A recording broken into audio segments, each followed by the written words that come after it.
യുവാവിനെ കൊലപ്പെടുത്തി ഒളിവിൽ പോയ പ്രതി 28 വർഷങ്ങൾക്ക് ശേഷം കുമളി പോലീസിന്റെ പിടിയിൽ.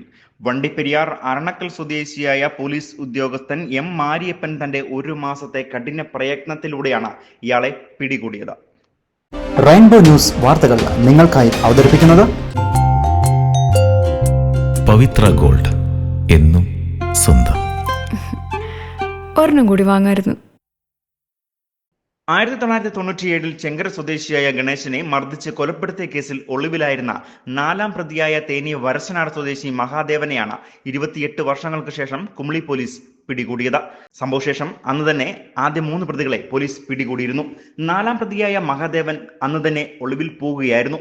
കുമളി പോലീസിൽ നിന്ന് ലഭിച്ച രഹസ്യ വിവരത്തിന്റെ അടിസ്ഥാനത്തിൽ നടത്തിയ അന്വേഷണത്തിലാണ് തമിഴ്നാട് പോലീസിന്റെ സഹായത്തോടെ ഇയാളെ തേനിയിൽ നിന്നും പിടികൂടിയത്.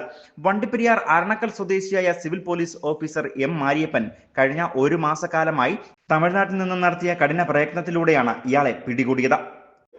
1997 ചെങ്കര ഭാഗത്ത് വെച്ച് 4 പേര് കൂടി ഒരാളെ കൊലപ്പെടുത്തിയ കേസാണ്.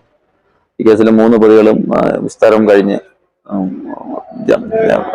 ശിക്ഷയും കഴിഞ്ഞ് പോയിട്ടുള്ളതാണ്. ബാക്കി 1 പ്രതിയാണ് ഉണ്ടായിരുന്നത്. അയാള് തമിഴ്നാട്ടില്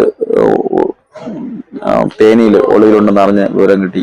അതിന്റെ അടിസ്ഥാനത്തിലാണ് ഞാനിവിടെ പോലീസുകാരെ അയച്ച് ഒരു കൂട്ടിക്കൊണ്ടുവന്ന് ഇന്ന് അവരെ ഒന്ന് കോടതി ഹാജരാക്കി ഫയലിനുള്ള സംവിധാനം ചെയ്യും. കുമളി പോലീസ് SI-മാരായ ജെഫി ജോർജ്, അനന്തു CPO-മാരായ CP രതീഷ് എന്നിവരും സംഘത്തിലുണ്ടായിരുന്നു. പ്രതിയെ പിന്നീട് പീരിമേട് കോടതിയിൽ ഹാജരാക്കി റിമാൻഡ് ചെയ്തു. News bureau, Kumily.